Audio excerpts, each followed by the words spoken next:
Nginibingelele ekhaya lamaphupho. Uma umusha la ekhaya sicela ukuthi ushaye u-subscribe ukuze ngokulandelayo ungaphuthelwa uma sifaka ividiyo. Ukubaluleka-ke kokuthi u-subscribe, senzela ukuthi uma ubuza umbuzo kwi-comment, sithi masibuya nevidiyo eyimpendulo, i-notification izongena kumakhalekhukhwini wakho, ebese ividiyo-ke uyayibona ngokushesha kanjalo. Kanti uma unga-subscribe-ile, angeke uze ubone nhlobo ukuthi cha, impendulo usuyitholile.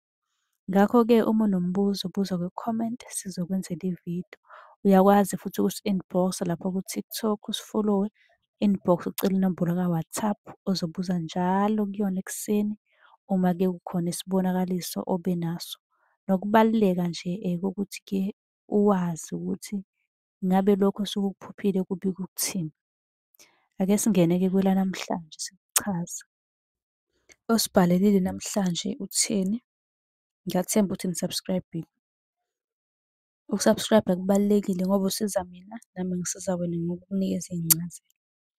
Uthe mina nginokuphupha umama ongasekho eshonile, kusho ukuthi vele lo muntu akasekho kodwa umphupha eshonile. Leli phupho-ke ngomuntu ongasekho kodwa oseshonile uma umphupha, kusho ukuthi-ke lowo muntu wathetshulwa.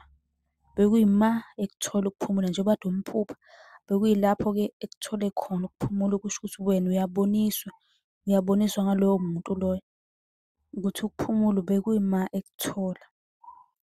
Ngiyathemba ukuthi uphendulekile, kanti nawe uma udinga impendulo usungabuza kwi-comment, sobe sesikwenzela eyakho ividiyo siyifake-ke lapha ku-YouTube. Uma u-subscribe-ile nje uzoyibona i-notification ingene ngokushesha. Kanti uyakwazi ukusibhalela lapha ku-TikTok ucele inamba ka-WhatsApp ozosibuza kuyo njalo ekuseni, njalo ekuseni. Nisale kahle.